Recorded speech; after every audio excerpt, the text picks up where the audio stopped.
오늘의 말씀은 사도행전 28장 1절에서 10절까지의 말씀입니다. 우리가 구조된 후에 안즉 그 섬은 멜리데라 하더라. 비가 오고 날이 참에 원주민들이 우리에게 특별한 동정을 하여 불을 피워 우리를 다 영접하더라. 바울이 나무 한 묶음을 거두어 불에 넣으니 뜨거움으로 말미암아 독사가 나와 그 손을 물고 있는지라. 원주민들이 이 짐승이 그 손에 매달려 있음을 보고 서로 말하되 진실로 이 사람은 살인한 자로다. 바다에서는 구조를 받았으나 공의가 그를 살지 못하게 함이로다 하더니 바울이 그 짐승을 불에 떨어버리매 조금도 상함이 없더라.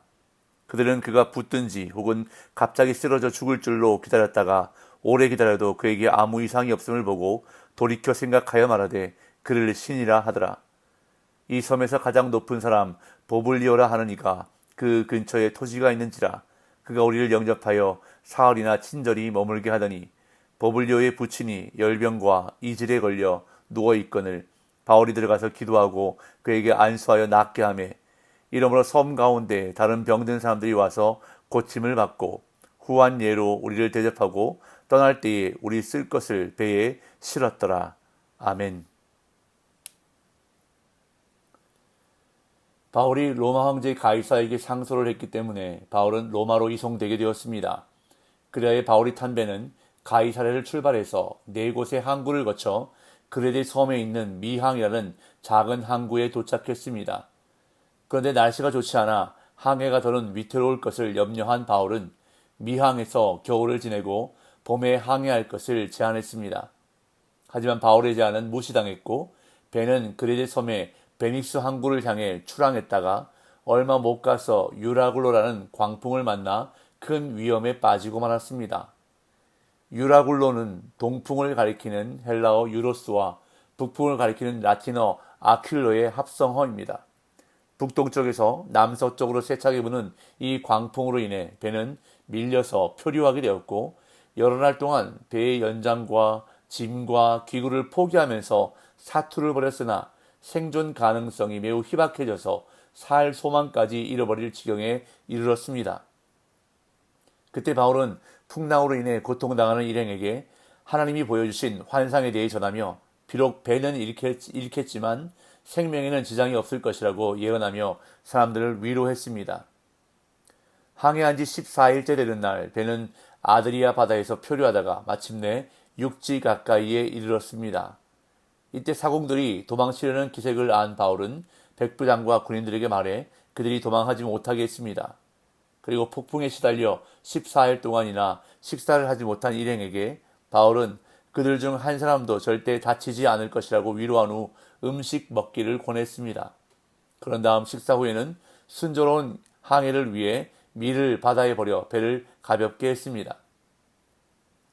그러다가 마침내 그들은 멜리데 섬에 이르게 되는데 배를 항구에 대기 위해 여러모로 애써보았으나 결국 배는 난파되고 맙니다.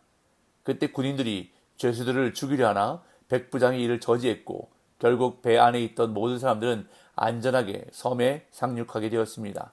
이것이 어제 본문까지의 내용입니다. 이렇게 배에 탔던 276명이 모두 헤엄쳐서 멜리데라는 섬에 상륙하자 그곳에 사는 원주민들은 온몸이 젖어 떨고 있는 바울 일행에게 친절하게 모닥불을 피워주며 영접했습니다. 오늘 본문 1절 2절입니다. 우리가 구조된 후에 안즉 그 섬은 멜리데라 하더라. 비가 오고 날이 참에 원주민들이 우리에게 특별한 동정을 하여 불을 피워 우리를 다 영접하더라. 바울 일행이 상륙한 섬은 멜리데라는 섬이었는데 오늘날 몰타 공화국으로 이탈리아 시칠리아 섬에서 남쪽으로 93km 떨어진 작은 섬입니다. 바울 일행이 이 섬에 상륙한 때는 아마도 10월 말이나 11월 초순경이었을 것입니다. 비가 와서 날씨가 추워지자 섬의 원주민들은 바울 일행에게 동정을 베풀어 불을 피워주었습니다. 여기서 원주민으로 번역된 헬라어는 바르바로스라는 단어인데 이 단어는 의성어, 즉 소리 나는 대로 옮긴 단어입니다. 당시 헬라인들은 헬라어 이외의 다른 나라 언어를 바르바르거린다고 생각했습니다. 그래서 이 바르바로스라는 단어는 헬라어를 사용하지 않는 사람을 가리키는 의미입니다. 참고로 로마서 1장 14절에서 헬라인이나 야만인이나 지혜 있는 자나 어리석은 자에게 다 내가 빚진 자라고 할 때 야만인으로 번역된 단어가 바로 바르바로스입니다. 그렇기 때문에 로마서 1장에서 말하는 야만인은 미개한 문명의 사람을 가리키는 것이 아니라 헬라어를 사용하지 않는 사람을 말하는 것입니다. 그래서 개역개정 성경 로마서 1장을 보시면 아래 부분에 그렇게 해설이 붙어 있는 것을 보게 됩니다. 멜리데 섬 원주민들이 불을 피워 구조된 사람들에게 호의를 베풀어 주자 바울도 이를 도울 요량으로 나무 한 묶음을 거두어 불에 넣었습니다.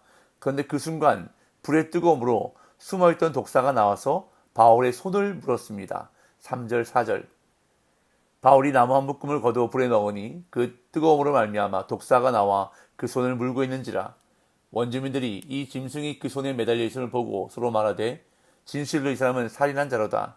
바다에서는 구조를 받았으나 공의가 그를 살지 못하게 함이로다 하더니 바울이 나무 한 묶음을 모아다가 불에 넣는 순간 장작 속에 있던 독사 한 마리가 열기를 피해 나와 바울의 손을 물게 되는 사건이 일어났습니다. 그러자 그 모습을 본 원주민들은 바울이 살인자라고 확신하며 이렇게 말합니다. 진실로 이 사람은 살인한 자로다. 바다에서는 구조를 받았으나 공의가 그를 살지 못하게 함이로다. 여기서 말하는 공의는 디케라고 알려진 헬라 여신의 멜리데적 명칭이었던 것으로 보입니다. 친절했지만 미신적이었던 원주민들은 마침내 신이 바울의 죄를 벌한 것으로 생각했습니다. 바다에 빠져 죽는 것은 요행이 피했지만 끝내 정의의 여신이 내린 처벌을 피하지 못하고 독사에 물려 죽는 것으로 여겼던 것입니다. 그런데 이상한 일이 일어났습니다. 곧 죽게 될 것이라 생각했던 바울에게 시간이 지나도 아무 일이 생기지 않는 것이었습니다. 5절 6절 바울이 그 짐승을 불에 떨어버리매 조금도 상함이 없더라. 그들은 그가 붙든지 혹은 갑자기 쓰러져 죽을 줄로 기다렸다가 오래 기다려도 그에게 아무 이상이 없음을 보고 돌이켜 생각하여 말하되 그를 신이라 하더라. 원주민들은 독사에 물린 바울이 붙든지 혹은 갑자기 쓰러져 죽을 줄로 생각했습니다. 그런데 그에게 아무 일도 일어나지 않는 것이었습니다. 바울은 독사를 불에 떨어버렸고 조금도 상함이 없었습니다. 그렇게 한참이 지나도 바울에게 아무 이상이 없자 원주민들은 그를 살인자가 아니라 오히려 신으로 생각했습니다. 하나님은 이 사건을 통해 멜리데 원주민들에게 그들이 기존에 섬기고 있던 신보다 더 큰 신이 있음을 보여주셨고 바울 일행은 멜리데 섬에서 가장 높은 지위에 있던 보블리오라는 사람에게 대접을 받게 됩니다. 7절 8절 이 섬에서 가장 높은 사람 보블리오라 하는 이가 그 근처에 토지가 있는지라 그가 우리를 영접하여 사흘이나 친절히 머물게 하더니 보블리오의 부친이 열병과 이질에 걸려 누워있거늘 바울이 들어가서 기도하고 그에게 안수하여 낫게 하매 바울 일행이 상륙했던 해안 근처 도시를 소유한 사람은 섬에서 가장 높은 사람인 보블리오였습니다. 여기서 가장 높은 사람이란 말은 첫 번째 사람이란 뜻으로 최고 권위를 가진 사람을 가리키는 전문 용어입니다. 아마도 보블리오는 로마 식민지인 멜리데의 행정과 세무, 치안을 책임진 로마의 고위 관리였을 가능성도 있고 혹은 원주민들의 자치를 책임진 지도자였을 수도 있습니다. 아니면 부유한 토착 귀족으로 지역사회의 크고 작은 필요를 위해 후원하는 지역 유지로 볼 수도 있습니다. 여하튼 보블리오는 276명이나 되는 사람들을 영접해 사흘이나 친절히 머물게 해주었습니다. 그런데 이때 보블리오의 부친이 열병과 이질에 걸려 누워 있었습니다. 이것은 멜리데 열병이라 불리는 풍토병이었는데 염소 젖에 들어있는 세균에 감염되어 주로 열이 발생하고 설사를 동반하는 병이었습니다. 짧게는 몇 달에서 길게는 몇 년간 지속되는 병이라고 합니다. 보블리오의 부친이 이 병으로 인해 누워 있었는데 바울이 들어가 손을 얹고 기도하자 병이 낫는 놀라운 일이 일어났습니다. 그러자 이 소문이 퍼져 많은 병든 사람들이 바울에게 와서 고침을 받게 되었습니다. 9절 10절 이러므로 섬 가운데 다른 병든 사람들이 와서 고침을 받고 후한 예로 우리를 대접하고 떠날 때에 우리 쓸 것을 배에 실었더라. 보블리오의 부친이 고침받았다는 소식이 퍼지자 다른 병든 사람들도 바울을 찾아왔습니다. 그렇게 해서 바울은 멜리데 섬에 머무는 3개월 동안 많은 병자들을 고쳐주면서 분명히 그들에게 복음을 전했을 것입니다. 이에 멜리데 섬 사람들은 극진한 예로 바울 일행을 대해 주었고 바울 일행이 그 섬을 떠날 때에 필요한 물건들을 배에 실어 주었습니다. 오늘 본문에서 바울은 독사에 물렸음에도 조금도 상함이 없었습니다. 이것은 예수님께서 제자들에게 약속하신 표적이 생각나게 하는 사건인데요. 예수님은 마가복음 16장 17절 18절에서 이렇게 말씀하셨습니다. 제가 한번 읽어보겠습니다. 믿는 자들에게는 이런 표적이 따르리니 곧 그들이 내 이름으로 귀신을 쫓아내며 새 방언을 말하며 뱀을 집어올리며 무슨 독을 마실지라도 해를 받지 아니하며 병든 사람에게 손을 얹은즉 나으리라 하시더라. 예수님께서 하신 이 약속의 말씀대로 바울은 뱀에게 물렸으나 아무 해도 입지 않았고 병든 사람에게 손을 얹은즉 병이 낫는 놀라운 역사가 일어났습니다. 믿는 자들에게는 이런 표적이 따른다고 약속하셨습니다.